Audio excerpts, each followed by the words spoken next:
Today we're going to do something a little bit differently. We are going to talk about my financial investments, my portfolio. There's a lot of context behind all this, and this is a video I've been wanting to make, but the tipping point, the last straw of me like, okay, I need to pull the trigger, is that my buddy Mike just sold all his Tesla stock.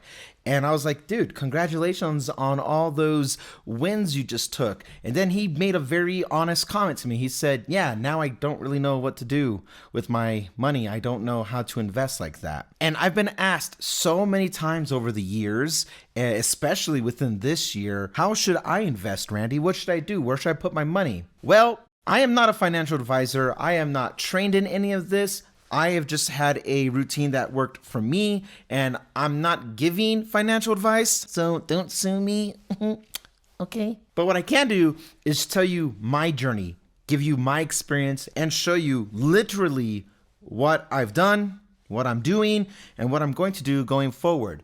So for the first time ever, we are going to look at my portfolio as it stands today, very literally today. Not so you can invest like me. I want you to take the lessons that I've learned, because I've said this before in the past. I got really lucky and I got really good with some of my investments, but I also fumbled on a few other ones. So I'm not perfect with this stuff, and I don't proclaim to be. It's all just guessing. When I started investing into single stocks, it's kind of like gambling. And that's something we'll go over in a little bit, because I'm changing my strategy. I don't recommend that. Yes, I got lucky with my Tesla stock, and I sold when I felt it was appropriate, and I walked away very comfortably, mind you, with what I had. But there were times where I kind of fumbled. The two prime examples I could think about was back in 2021, I think maybe early 2022. It was right before tax season. I remember this because I just wanted to take my losses. I sold Netflix and I sold Meta because I was like, oh, these guys are going down. Netflix was moving to an ad model, and people were like, I'm canceling my subscription. I was like, oh, okay, time to pull my money out. And Meta kept getting caught with their pants down with user privacy. So I'm like, yeah, they're bound to fail. Both of those statements I was wrong about. Netflix has never been healthier. Meta has never been stronger. So I sold my individual stocks at a loss, and lessons were learned. I said I needed to stop doing things emotionally. And on the flip side again about that, part of my emotional investment at the time was that I bought a lot of Tesla stock, and so I was very emotionally driven. But it wasn't just that. There was a few other stocks as well, Starbucks and all these other companies, McDonald's, Pepsi. I knew these companies, they pay dividends. I was like, cool, I want to get a stock that's a known name business, and it also paid me dividends? Heck yeah, let's do that. But over the last couple years, I've been downsizing my portfolio, and I'm still in the process of downsizing, which we'll go over in just a moment, but I have a new strategy of what I do, and ultimately, I'm here today to showcase how I'm still investing in the tech companies that I believe in, while also being a smarter investor about stuff and what I'm doing to help my overall financial portfolio grow. Because even though I'm out of like the Tesla stock, for example, I'm not out of the tech sector. So with that, let's get into this. So once again, making a return to the channel is the old tried and true Freeform. I love using this app, and I mean that unironically. So let's talk about investing really quickly. Let's not conflate being a fan and being an investor. And that was my biggest problem for years. I was investing in the things that I was a fan of. And that's where the emotional driven part got in the way. So rule number one, before anything else, don't be emotional with your investments, ever. And the best way you can do that is to remove yourself away from the individual stocks that you are appreciating for. It's okay to kind of play with the stocks if you want to, but don't make that your primary portfolio. And that's where I went wrong. That's where I went wrong. So here we go. I have right now, if we were to look at it today, this is my actual literal portfolio. Now I removed the numbers because that's my business, not yours. But the allocation is actually mine. But for the rest of the video, we're just gonna say $100,000 to keep it clean. You can understand in percentile what 100,000 is allocated to. So this is where I'm at today, and this is not what I'm saying you need to do or should do, but I'm showing you what is happening as it stands right now. For the longest time, let's address the first part that we see happening right here, which is the cash. I have everything categorized over here, and I have over half of my portfolio sitting in cash. But the thing is, that was most of it Tesla stock. So I sold all my stock, and then I started redistributing it where I wanted to go. But this number is inflated right now because of my recent sell that I did within the last 30 days. But I still do have individual stocks, and that is T-Mobile and Apple. Those are my last two individual stocks that I still have, mainly because they're still paying dividends, and I've been invested in Apple directly for years. I think at this point, maybe over 10 years, I've been in the Apple stock as an individual stock, which is why it has such a big chunk of my portfolio here, which is 27%. But here's the thing.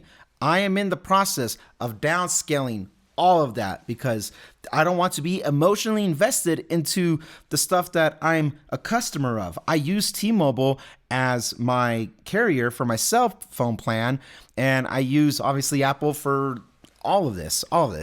So these two, we're going to have to put that, 33% of it to the side for the time being. We'll address that in a bit. But what I really wanted to draw your attention to was these other three categories that I have here for 5%, 9%, and 2%. Okay. So I have what I call the Foundation Index Fund. We'll talk about that in a second. I have a Dividend Index Fund. That's what's paying me money. And then I have a Growth Index Fund. And that's to help the portfolio grow. So this is where I'm sitting at right now, literally as of recording this today, which the date is November 15th. That is where we're at right now. However, this is where I don't want to be. So in the very near future, moving on to the next slide here, the very near future of the next thing I want to do is going to look something like this within the next 30 to 60 days. It is my intent that I downscale both my T-Mobile and my Apple stock to be about equal, and that's going to be sitting somewhere around 8%. And I take my cash holding from 52% or 51%, that big cash that I'm holding on to, I'm going to redeploy that out to my other sectors here, and then I bring that down to 10%. And within the next 30 to 60 days, I'm going to be having my primary portfolio be sitting in these three major classes I was talking about, which is foundation, growth, and dividend. So now let's take a moment to actually talk about those index funds and what I mean by foundation, growth, and dividend. A foundation growth, quite simply, is the S&P 500 or the total US market. It's basically your broadest catch-all. It's the safest investment you can be. So when I ever said things in the past saying, don't try to beat the market, be the market, being the market is being the foundation of the whole thing. All right. So I live in America and I use American products primarily. So I find myself investing in that. And I mean, so is my IRA retirement fund and stuff like that. But for what it is, where all the growth and the money's happening, it's kind of happening in America right now. So that is it doesn't matter where you're at in the world. That's basically where you want to be sitting at. This is how you can really deploy your money and spread it out so it's not going to be as volatile. It will be as volatile as how the US market is performing. It's all US market based stuff. At the end of no matter whatever happens with my whole portfolio, the goal is that no matter what happens, this chunk will always be the most stable and it's always going to be the most well-diversed, and everything from T-Mobile, Apple, and everything else we're going to talk about pretty much sits in here. So what I have is a total market index fund for me personally, and I use Fidelity, but an S&P 500 is basically the same. You're going to have all the same top dogs up there. That's why I still technically hold Tesla, why I still have Apple, even though I have individual Apple, I just have more Apple now, Microsoft, Google, Amazon, Netflix, Meta, Nvidia, Berkshire Hathaway. I mean, you name it all, it's all going to be there because I am holding the whole total US market. Okay, so that's what the index fund is. That is your foundation. Think about building a house. If your house was to collapse, you still have the foundation, okay? No matter what happens to your house, the foundation is always going to stay put. Just look at the charts. Historically, your foundation index fund is your safety blanket. That's the best way you can allocate your cash ever when you're investing. So there's that. I talked enough about that one. Now let's move on to the dividend index fund. It's literally as what's in the name. It's about paying dividends. So this is also known as value stocks if you were to look at them. So in this case, I use a Charles Schwab one that I have called Charles Schwab High Dividend Index or something to that effect. But really, Vanguard has it, Fidelity has it, Charles Schwab, all these big names. It's you're buying into the index that is going to pay you a dividend this particular one pays me every 3 months, but there are other ones that pay you monthly. But instead of just owning one stock like Apple that could pay you a dividend, I own a plethora of stocks now. Home Depot, Pepsi. Depending on certain index funds, they might lean heavier into the financial sector, which is known to pay dividends. Other stuff is consumer goods, like McDonald's, like anything that is a safe brand, technically, for it being a known, established brand, it might be paying you a dividend as well. For example, T-Mobile. I have T-Mobile, and they weren't always paying a dividend, but within the last, I think, year, they started. But, I mean, I'm on my way out with that stock anyway, so it doesn't really matter. But the point of that one is that it helps pay you for your investments. The purpose of this fund, for this 25%, right, that I have here where I'm going to be at, the purpose is that the fund itself isn't necessarily intent to grow. It will, like ultimately it'll grow, but I don't buy this index fund for the growth of the principal index of it. So if I put $2,500 or what I say, $100,000, if I put $25,000 into it, I'm not looking for that $25,000 to grow. I am looking for the percentage, which I think is somewhere between 3 and 4% of $25,000 to grow. That is what I'm looking forward, right? I'm looking forward to having a consistent income that's coming through everything. The goal with retirement years is that it's helping you subsidize what you might have been making in Social Security, because everyone says we're not going to have Social Security when we retire. So the goal is to offset those costs that you would need. So yeah, there's that right there is all about giving you an income. I don't care about the $25,000. I care about the $25,000 paying me. And lastly, the coolest one, the one that I like the most, is the Growth Index Fund, okay? The Growth Index Fund, that's the stuff that Tesla would be sitting in, or Nvidia, or any of the ones that are like, it's a high risk, high reward example. Right now, as we speak, this fund is performing better than my foundation fund or my dividend fund because it's allocating that index to be focused on the companies that are growing the strongest right now. And what's great about index funds is that it won't always have the same companies in there. You pay an annual fee to hold these index funds, but in exchange for that, it will replace companies that are no longer performing well, or maybe something that's performing better, and it's managed for you. You don't have to worry about that. That's being managed. So for the most part, when it comes to buying an index fund, you want to look for a very, very low expense for it, okay? But now the growth, the one I'm the most excited about personally, that's the one that's subsidizing the growth I was getting from like Tesla. I guarantee if I pull up my fund for this one, which is I think is also a Charles Schwab fund that I have, it will have Nvidia in there. It will have all the more volatile ones. And I say volatile because when it crashes, it's gonna crash harder than the foundation one. The foundation one, when it goes up and down, it will look like this.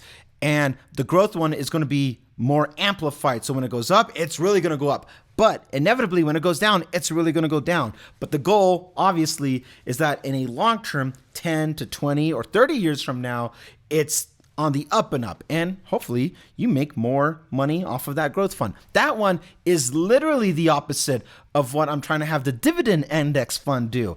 The dividend, I don't care about the $25,000 I put in there.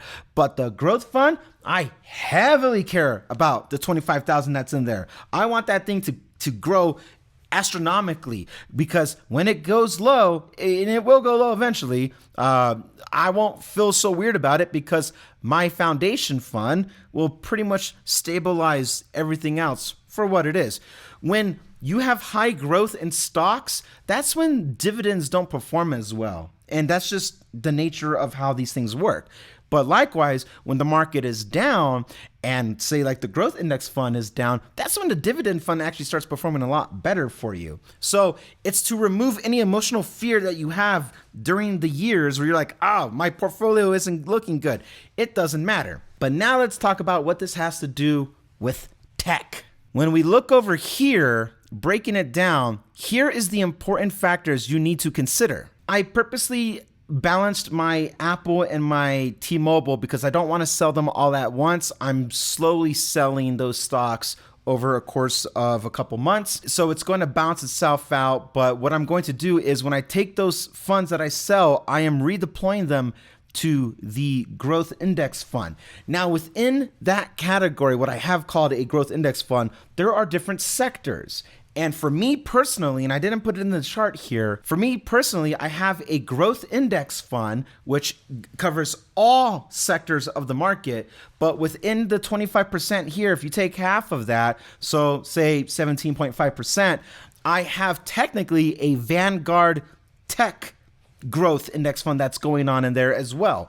And that one is performing the best right now out of all my other stocks or index or anything. That tech growth index fund is the stuff that's covering Nvidia, Apple, Microsoft, Google, Tesla, you know the names. But for the time being, if AI is the new kid on the block and everybody's interested in it, that's directly affecting the tech growth index fund. But there's also semiconductor growth index fund. So that one's strictly focused on AI. And that one's doing the best out of all of them. I don't own that one because I'm hesitant to believe that AI is going to constantly just be like, oh, it's climbing, it's the best thing ever. I'd rather invest in the funds that are going to use the AI, like these companies like Apple, Microsoft, and I mean, right now, you would think that ChatGPT is the holy grail of it all, and it might be, but NVIDIA is the actual company supplying the hardware, the tech of that stuff. So I'd rather just use a tech growth index fund for all that.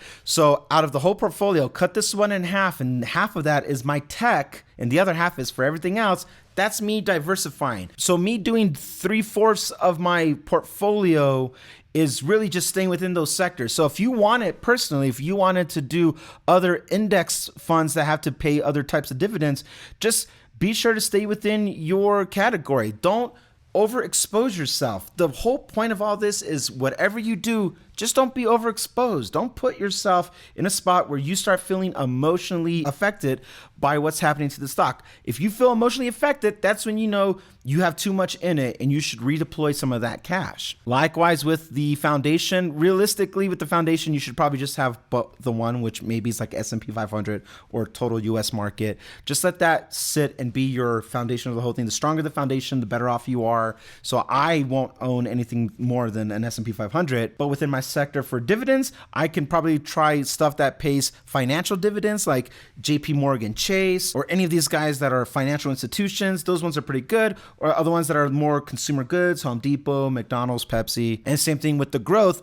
The most exciting one, growth, I will have tech because I understand tech, I know tech, and it's not just focused on Apple anymore. It's not just focused on T-Mobile. It's not just focused on Tesla that I had for so long or Microsoft that I held for years. You can play with the growth, just don't overextend the sector you should be in. All right, so there's that. So again, this portfolio is showing you where I'm going to be at within the next 30 to 60 days. So basically by the end of the year. But let me show you what my ultimate goal is going into 2025 and onwards, probably up until retirement. This is where I'm going to be sitting at. And that is this allocation of everything. Now, we have a lot of different things happening here. It's clean, but some things are bigger than the others, right? One thing I want to highlight really quickly is the cash. It stayed at 10%. Let me explain what this whole cash thing is. The cash isn't your savings. It's not your emergency fund or your emergency savings, and you should have a very decent amount of emergency savings. Work towards that before anything else. People say 3 to 6 months. I'm currently sitting more on the 6 to 9 months, but make sure you have your emergency cash so you can live your life somewhere completely else that you just don't touch because that's an emergency. That money that you put to the side, that's not supposed to grow. That's your insurance policy so you don't go into debt. So you're not in a financial situation where you're completely screwed and you have to give everything up. That's what the emergency fund's for.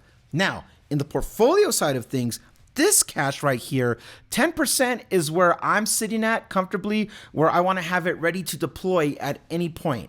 What I mean is there are going to be times like this is where I want to be sitting at ultimately. I want to have a lot of dividend growth index that's happening here. And I want that thing to really be paying me every couple months. And I want to have a lot of growth for a hot minute because I'm younger and I have time to let the portfolio grow. I want to put that right here. And at the end of the day, I want this, my foundation index, to hold the ground while these other two go to work, the growth and the dividend. But realistically, throughout the year, it can't be perfectly aligned like this. You're going to have growth probably really grow. And when the market's bad, it's really going to fall short and everything else is going to adjust, right? So whenever you have a situation where the market is doing something that you find an opportunity that you can buy in at a sell, right? So if the market drops, stocks are cheap right now, or index funds are cheap right now, that's what the 10% of cash is supposed to do. I can deploy that to rebalance my portfolio at any point. So the 10% is my insurance policy on my portfolio to keep it as balanced as possible. And the goal for balancing it is to have around 37% growth index funds and 37% dividend index funds. So that way, on one side of it, I'm getting paid every couple months a decent amount. And right now I'm using that money to reinvest back into itself. But eventually I would like that to pay for me. Then I have the growth index that's making my actual portfolio grow substantially bigger. And I would like to use that to either have it pay me some dividends or I can put that in my foundation. But ultimately that's like the number that you would need. So if your goal, for example, is that I want to retire at 1 million or $3 million or whatever the number you have in your mind, right? For this case, let's say 1 million, then out of that 1 million, you have $370,000 in your growth that you could more or less touch. The rule that they say is you want to be able to withdraw 4% of your portfolio by retirement because the market historically goes up somewhere between 8 and 12%. So if you withdrew 4% of your portfolio out of $1 million, that's $40,000 a year. That's a salary right there, right? Theoretically, that 1 million is still even if you pulled out 40,000, your portfolio is still growing. That's the goal, right? And the portfolio grows with mostly the growth index, at least on the good years, right? But when you're in retirement year, you probably want this to be more balanced. You don't want it to have it heavy on growth or dividend. You kind of want it to be more balanced because you want your portfolio to be stable, right? But ultimately, again, with the growth right now, and it's been like this for a few decades now, right now, what makes the market grow with the growth is tech.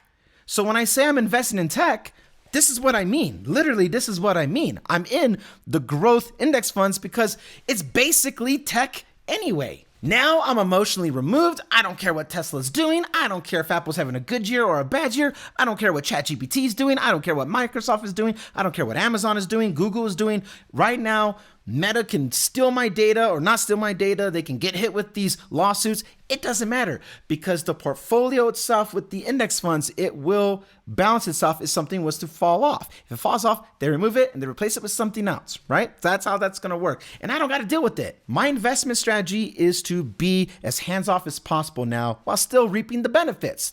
That's this goal. This is end game for me right here, okay? But this is the risk tolerance that I want to do because I still want to experience the growth. I have my foundation pretty much established for what it is. I'm living comfortably right now, but if I have good years with the growth index, then I have some play money. And the same thing with the dividends, and that's just paying my bills for some other stuff, right? So this is the holy grail of where I want to be at in the end game of it all. So that is my strategy. But that doesn't mean my strategy should be your strategy, right? I know what I'm trying to do because I have a higher risk tolerance. Clearly, I stayed in Tesla so long, right? But your risk might be different. So you really need to do your own research. Find out what you want to be exposed to. Find out what you actually feel comfortable being risky with, right? So the key takeaway is learn about index funds. They are the secret weapon to all of this. You could still be a fan of the products. And if you want to be an investor, you don't have to just go out and do everything so risky like crypto or Bitcoin or whatever, or all these hot name, no name tech stocks that are shooting way up. Because here's the thing. Here's the secret, right? If you are hearing about it already in the news about how high these stocks are going and how great they're performing, you're already late to the game. It's already shot up. You're not going to get those same growths. Don't worry about FOMO. FOMO should not be in the equation of your investing. So if you are in a situation where you are stuck right now because of prior FOMO and you're like, dang, I kind of need these other things to get right before I can sell out, ride the course. Find your risk that you're willing to walk away at a win or at a loss, and then learn the lesson. Don't do it again. The safest thing you can do with your money is be smart and not emotional with it. And this is how you do it with the index funds.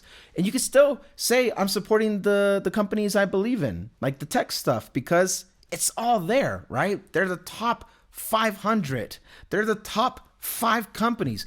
I think Apple is literally number 1, right? Any company that has an over $1 trillion market cap, it's already there. If you're investing, you're already in the stuff that you're a fan of. So let it be as is. You don't need the bragging rights of it. Oh, well, I'm an Apple investor, stockholder. It doesn't really matter. It just doesn't. And at the end of the day, we don't know what's going to happen. Apple is at the top right now, but I do believe at some point, I don't know when, but I do believe Apple will be dethroned. They can't be at the top forever. Do I really want to have all this money, tens of thousands of dollars, in a company that's no longer going to be on the top eventually?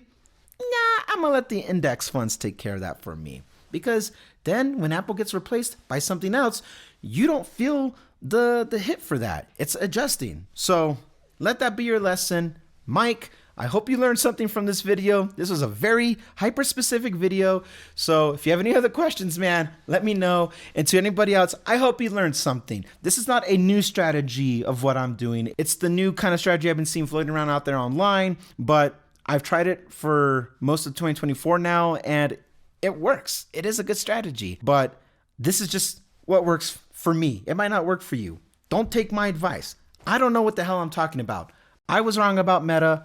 I was wrong about Netflix. I was wrong about Tesla thinking it's going to be this, like, just don't listen to me. I'm just in a very elaborate way trying to be the market. Okay. That's all I'm trying to do, but find the path that works for you. And I'll see you guys in the next one.